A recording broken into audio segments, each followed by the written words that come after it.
Check this out. What is a cyborg? They're talking about merging machines and men, building them in our brains. What's going on? And they're talking about the only difficulty with moving into this new technology is the fact that our fingers are too slow. We need to put it in our body. Oh my gosh. This is Elon Musk talking about it right now. Check it out. The first thing I said when we launched our internship program here at VFN TV, and I want to encourage you, if you haven't yet thought about being an intern, think about being in television. I mean, not just every now and then, but every single day. You can be a part of this program and learning how to use those tools. And this is the communication techniques for the future. We're finding out, for at least for a little bit. So you can join the internship by going to vfntv.com, go to the contacts, and just let us know. It tells you how to do that. But they're saying very specifically, the first thing I said to our interns was that your generation, you're going to have to understand the difference between man and machine because they're going to merge them together. This is part of recorded prophecy I'm telling these guys and ladies. And so it's here. They're called cyborgs when you merge technology together. Listen to what Elon Musk talks about, cyborgs. I mean, I do think that there's a potential path here which is, and we're really getting into science fiction or sort of advanced science stuff, but having some sort of merger with biological intelligence and machine intelligence. To some degree, we are already a cyborg. You think of like the digital tools that you have, your phone, your computer, the applications that you have, like the fact that, as I was mentioning earlier, you can ask a question and instantly get an answer from Google or from other things. And so you already have a digital tertiary layer. I say tertiary because you can think of the limbic system, kind of the animal brain or the primal brain, and then the cortex, kind of the thinking, planning part of the brain, and then your digital self as a third layer. So you already have that, and it's like if somebody dies, their digital ghost is still around. All of their emails and the pictures that they posted and the social media, that still lives, even if they if they died. So over time, I think we'll probably see a closer merger of biological intelligence and digital intelligence. And it's mostly about the bandwidth, the speed of the connection between your brain and the digital extension of yourself. Particularly output. And output, if anything, is getting worse. We used to have like keyboards that we'd use a lot. Now we do most of our input through our thumbs on a phone. And that's just very slow. A computer can communicate at 1 trillion bits per second, but your thumb can maybe do, I don't know, 10 bits per second or 100 if you're being generous. So some high bandwidth interface to the brain, I think, will be something that helps achieve a symbiosis between human and machine intelligence, and maybe solves the control problem and the usefulness problem. So he's talking about the problem is we're just too slow because our thumbs, because you used to type with all your fingers. I remember my dad typing years ago. He's going like boom, boom, boom, like Dad.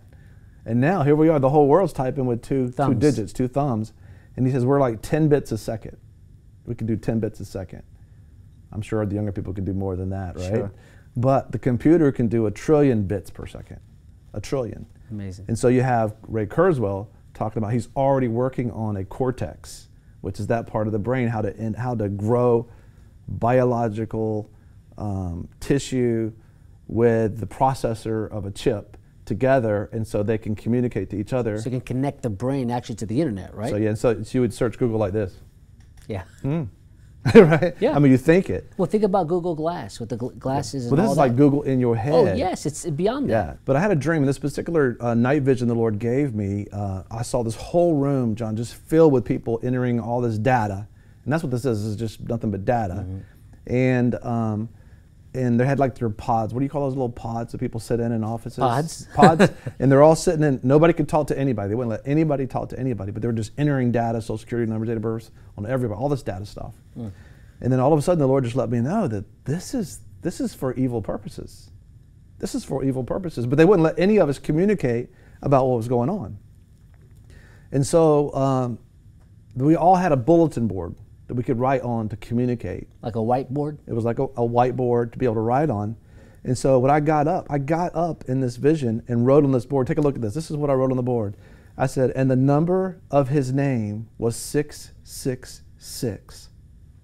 And all this data being gathered, as a matter of fact, John, right here in Revelations, is it Revelations chapter 13, I believe it is? 15 through 18, that's what it says. Yes.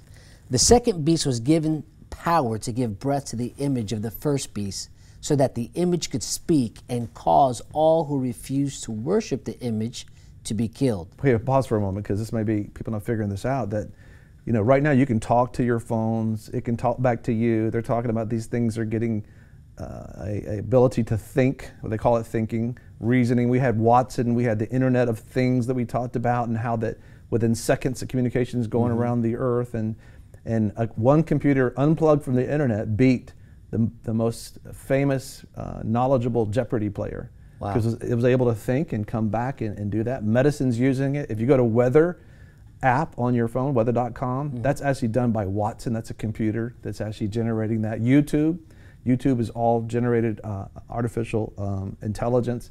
And so what they're saying right here is this device, this image that's being created can talk. Let's go back again to the beginning of this thing and read it again. So we're thinking about something's going to be created that actually can talk back to you. Take a look. The second beast was given power to give breath to the image of the first beast, so that the image could speak and cause all who refuse to worship the image to be killed. So he's talking about cyborgs and mixing humans and machinery, and it's going to be real difficult to tell. Transhumanism, right? Yeah, but it's going to be difficult to tell. What is human and what's not human. Of course, true humans have a soul. That's the difference. But it's going to be hard to people can't discern now. It's like, that's evil, this is good. I can imagine with that technology. But it goes on and said, this is happening, John, as we speak. Yes. Go ahead. It also forced all people, great and small, rich and poor, free and slave, to receive a mark on their right hands or on their foreheads, so that they could not buy or sell unless they had the mark, which is the name of the beast or the number of its name. This calls for wisdom. Let the person who has insight calculate the number of the beast. For it is the number of man. That number is 666. And look at my dream again. That's exactly what God was showing me was taking place. And the number of his name was 666. And what was happening, what was God showing me in that vision? That all this data, and this whole thing's data driven, driverless cars, artificial intelligence, they had to learn from us, who God created, to gather, measure all of our actions to be able to build this machine. Which we're going to be talking about a global brain. Hopefully we'll get a chance to talk about that. And it's happening as we speak right now.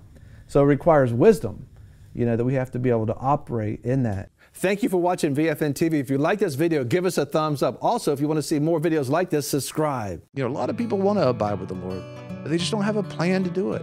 You can request that plan today at iabide.org.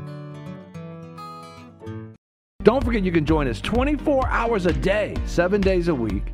Download our app and sign up for our newsletter, The Torch, at vfntv.com.